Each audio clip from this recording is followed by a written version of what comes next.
So this is a scene that is right outside of my apartment, actually. And I figured it was a nice night to attempt something different. It's actually something that I've wanted to attempt for a while now, which is doing a plein air Nocturne painting. I've done paintings of nighttime scenes, right, just not live, so this was definitely a treat.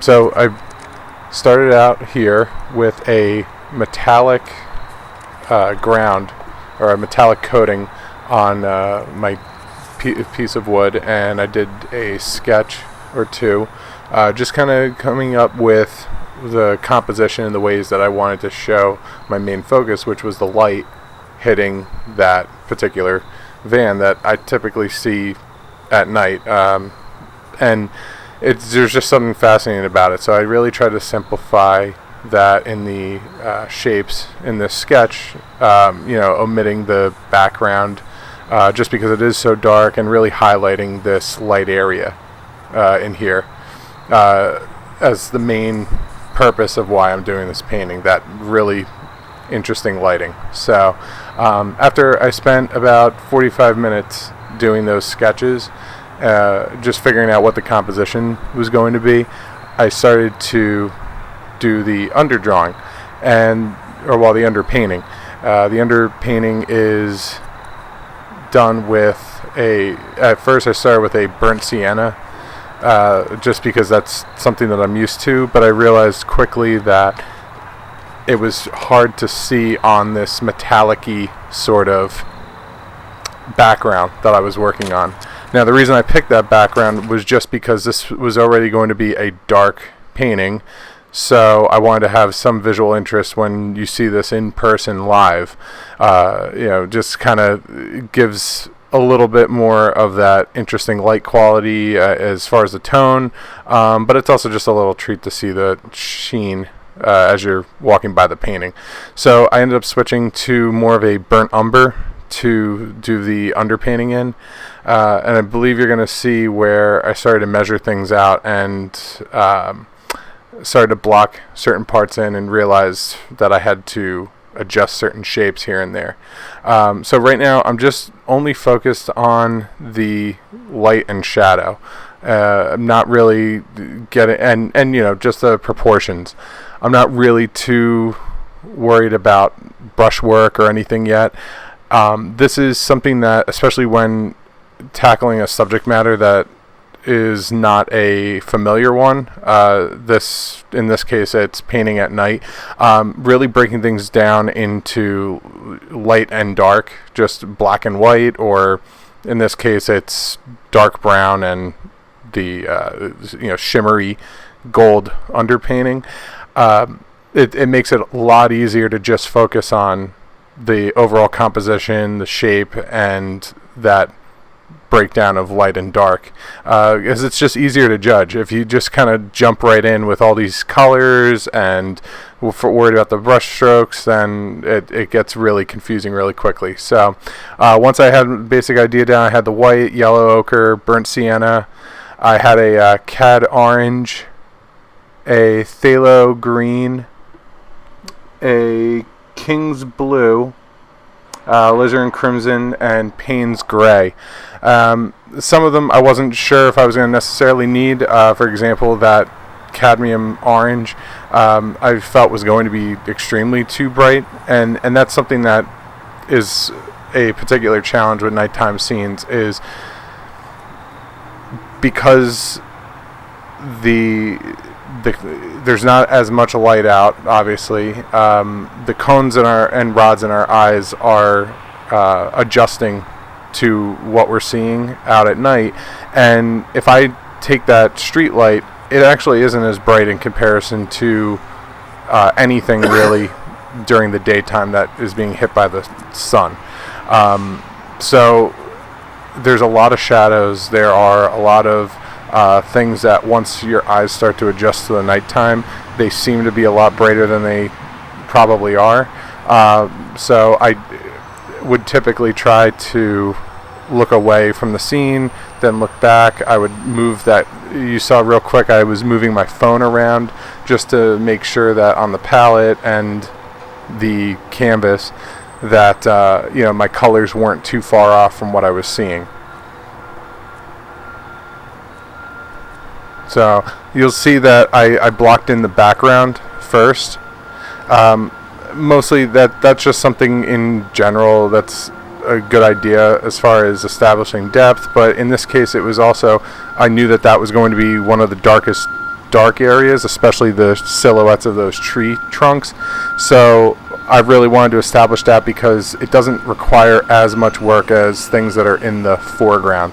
For instance, the truck is going to require a bit more detail to make that convincing, but the background can be anywhere from 3 brush strokes to 20 to 50, 100, however detail you want to get.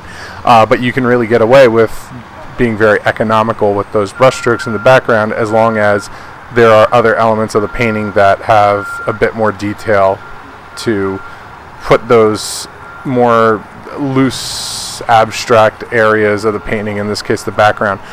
It gives it more context. So now I'm just adjusting certain values in the foreground with using the Payton's gray and really trying to make sure that I don't just make a flat black color, even though it's very easy to go in that direction and say, hey, it's a night scene, so obviously I'm going to use black. Well, that's a way you could go, but there's also color in those dark, shadowy areas. For instance, in this case, the lighting is very orange, so those shadows are going to have a little bit more of have a little bit of that in there in certain areas, because that orangey light is bouncing around and still making its way into the shadow areas. But also, in order to create contrast, you can add some purpley blues, very, very desaturated, but you can have that in there to create a little bit more of a color contrast. And that's really what I ended up doing with some of that alizarin crimson, with the Payton's gray, because that does make a bit of a desaturated purple. I think this is the point where I did start to realize that I wasn't getting dark enough, so I did introduce black, lamp black, into my palette. However, again, I still was adding alizarin crimson. I wasn't just using straight black. Straight black typically looks very flat, so it's good to add.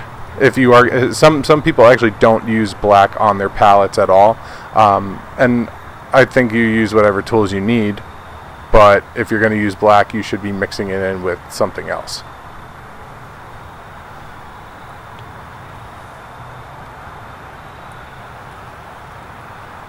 Yeah, and then now focusing more on that spotlight effect from the light, the street light. And this is the point, where I was starting to use a little bit more of the yellow ochre and the cadmium orange in there, really being careful not to go overboard with it, because ultimately I did end up using more of the cadmium for the light itself to make it look as if it's emitting light. So if you end up doing that on the ground or on the truck or any of these other areas that are just they're not the source of the light, they're what the light is hitting, then that means you have to make the light itself brighter by possibly adding like a lemon cad yellow or Naples, maybe not Naples yellow, but something a lot brighter to counteract what you just put down as far as using a cadmium orange, and now it's completely thrown off the lighting.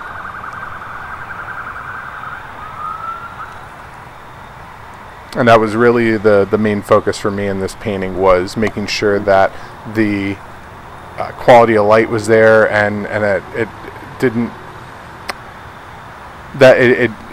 conveyed it conveyed what I was attracted to that night, but also it didn't look like I just slapped a lot of black onto a painting.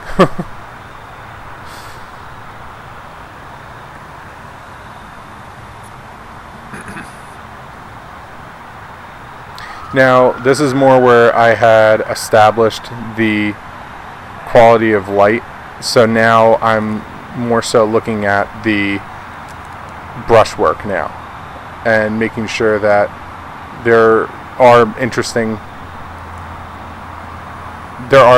strokes that are happening, and also trying to make sure that the top of those leaves aren't really as confusing either. It's very complex in that area, but you don't have to draw every single leaf or paint every single leaf. You can just suggest it.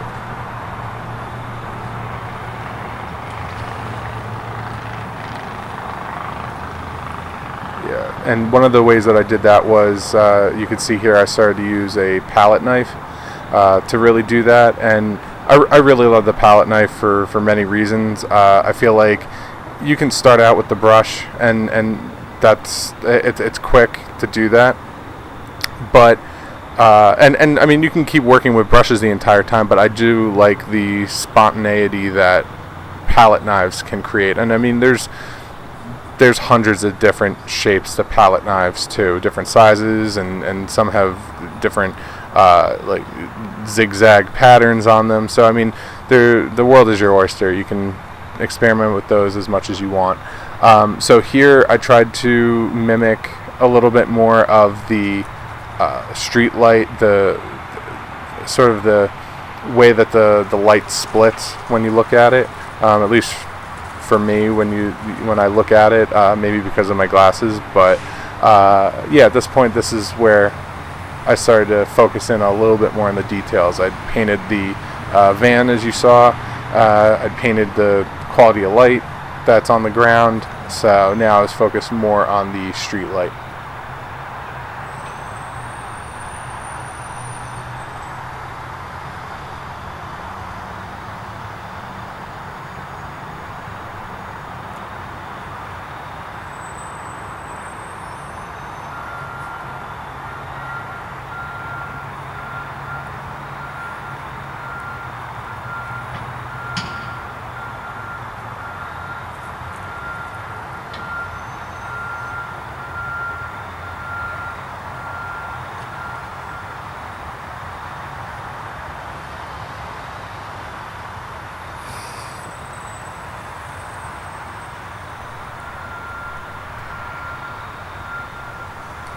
So at this point, I ended up going back a little bit more into the background, and I felt like there was a little bit more that I could do to push it.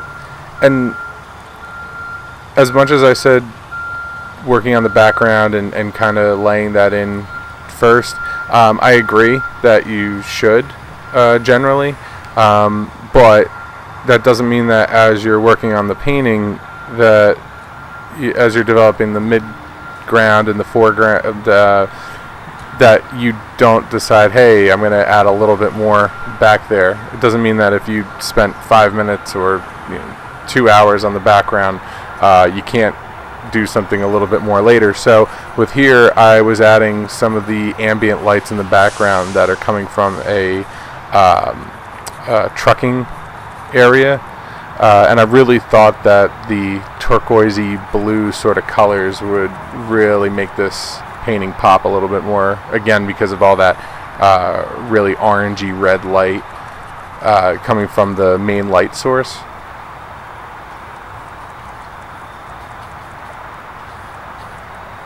And then I started to add a little bit more detail to then working on the background led to adding more detail to the van, so that didn't have too much attention taken away from it.